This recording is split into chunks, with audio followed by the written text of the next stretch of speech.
안녕하세요.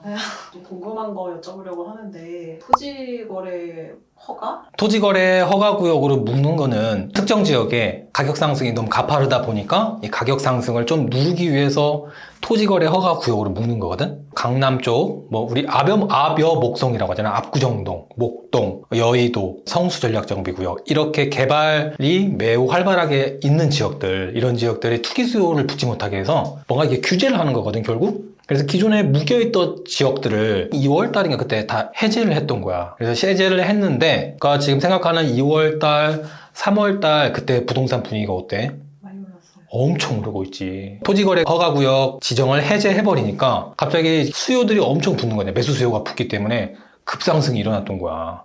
근데 결국은 토어제를 해제해서 급상승이 일어난 게 아니라 이미 그 이전부터 계속 서초구라 할지 강남구에 있는 입지 좋은 아파트들 있지. 걔네들이 계속 신고가들이 나오고 있었어 이미. 지금 이번에 토어제 해제하면서 많이 오른 곳들이 이제 잠실 쪽, 한강벨트, 송파구 쪽, 서초구와 강남구의 이 남쪽 지역들, 도곡이나 대치동 같은 것들이 많이 올랐거든. 그러면서 이제 정부 입장에서도 깜짝 놀란 거지. 그래서 토지거래 허가 구역을 3월 19일에 다시 묶어버린 거야. 근데 이제 토어제를 해제하면서 순간적으로 불난집에 불을 붙여버린 거지. 그래서 지금 한강벨트 라인은 5억 이상 순간적으로 올랐고, 잠실 쪽도 마찬가지로 2, 3억 정도는 그냥 훅 올라버렸어. 그러니까 이제 정부 입장에서 갑자기 다급한 거지. 그러니까 정부에서 갑자기 이걸 해제했던 이유가 국민들의 재산권 침해가 된다는 이유로 해제를 한 건데, 급상승이 일어나니까 정부에서 너무 급한 거야.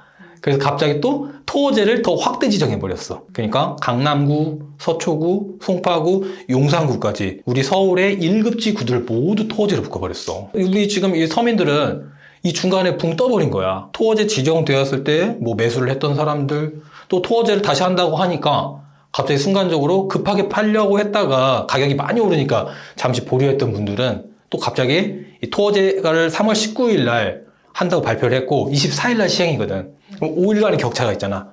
이때 완전 현장은 장난 아니었던 거지. 토어제를 묶으면 제일 첫 번째가 무조건 실수요를 해야 돼. 집을 사면. 갭 투자 수요가 붙을 수 없는 거야. 가장 이 핵심적인 부분이 전세를 끼고 내 집 마련 할 수 없으니까 그러면 3월 24일 날 시행이 되면 전세를 끼고 내 집 마련 할 수 없으니까 빨리 사야겠다 하는 수요가 5일 동안 붙을 거야. 전세를 끼고 팔려고 했던 사람들은 갑자기 토어제 되니까 토어제가 시행되면 못 팔잖아. 그러니까 전세를 끼고 팔려고 했던 사람들, 전세를 끼고 살려고 했던 사람들이 서로 니즈가 맞은 거지. 그래서 5일 동안 현장은 분위기가 장난이 아니었다는 이야기가 돌고 있어. 가장 피해를 본 사람은 이거지. 토어제 이 발표가 나가기 이전에 호가들은 이미 많이 올라 있어. 호가들은 더 올라 있었거든. 이걸 샀었다. 근데 샀는데 토어제를 발표하면서 호가들이 한 2, 3억 정도 내려왔거든. 그러면 엄청 비싸게 주고 산 거잖아. 또 토어제를 하면서 제한되는 사항들이 되게 많으니까 토어제 발표하기 전에 매수했던 사람들도 조건들이 변경되니까 그것 때문에 되게 힘들어했고 되게 서로 많이 힘들어하는 시기였지. 이거 정부에서는 아예 예측을 못했던 건가요? 아니면? 지금 시장을 보면 정말 빨리 움직이거든? 1급지에서 2급지까지 상승이 넘어가려면 과거에는 한 2달이 걸렸다면 지금은 한 3주? 4주? 이렇게 속도가 매우 빨라졌어. 빠른 SNS들 발달이 했고, 그리고 지금 젊은 수요들, 되게 스마트하고 빠른 젊은 수요들이 내 집 마련에 많이 참여하고 있잖아. 그래서 그 이후로 속도가 예전하고는 정말 빨라. 또 지금 계속 학습 효과가 있었잖아, 우리.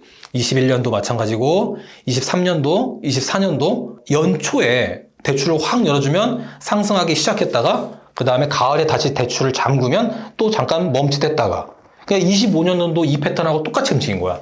25년 초에 대출을 열어주니까 사람들이 이제 더 빨리 움직이는 거야. 연초가 되면 대출을 다시 열어주니까 또 다시 상승이 오겠구나 하고 더 빨리 움직인 거야, 이번에.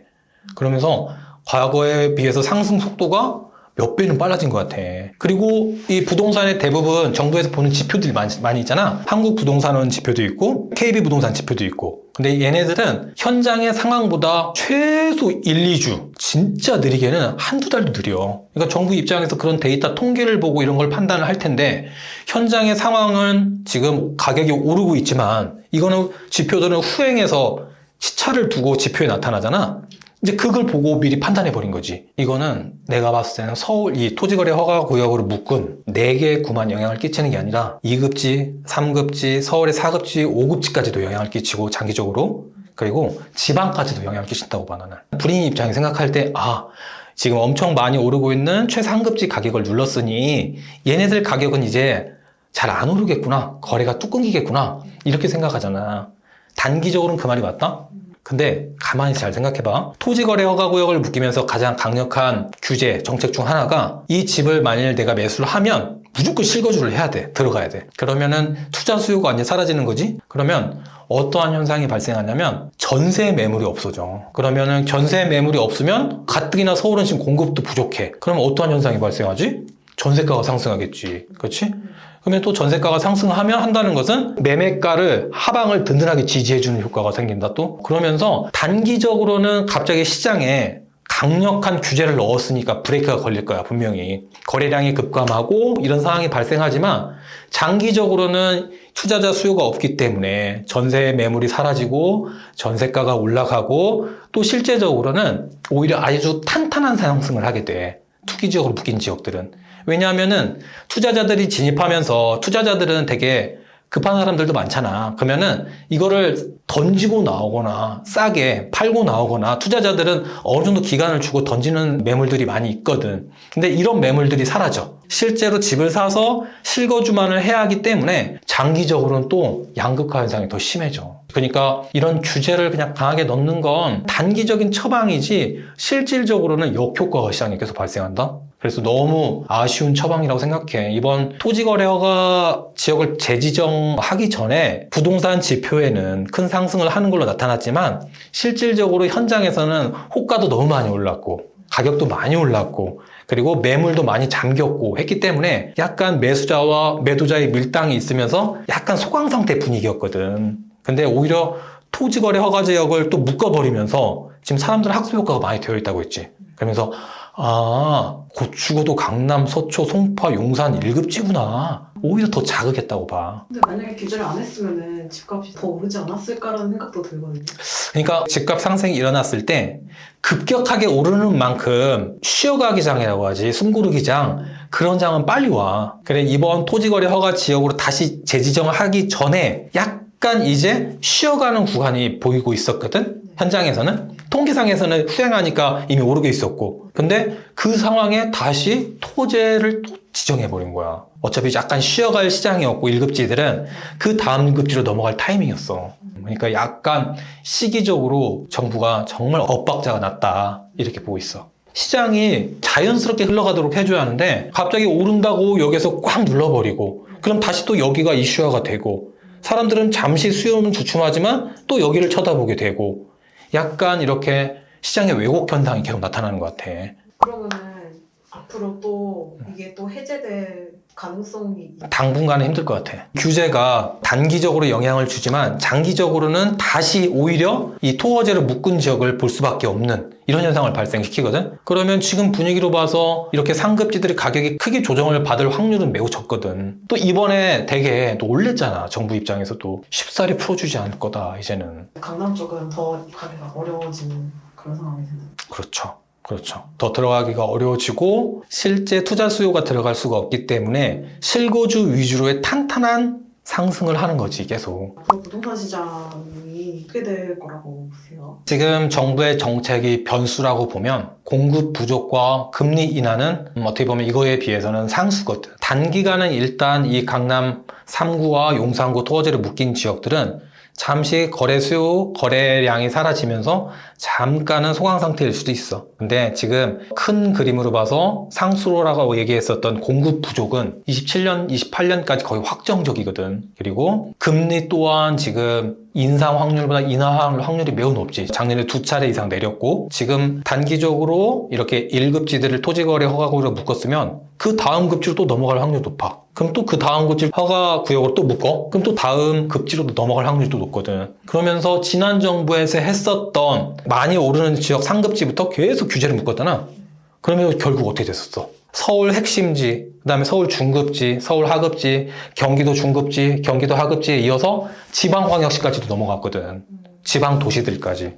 그러면 다시 또 이런 풍선 효과가 또 한 번 계속 흘러갈 확률이 높아. 그러면 또 다시 이렇게 많은 지역들이 토어지로 또 묶여버렸어. 그럼 똑같은 상태잖아, 전부 다.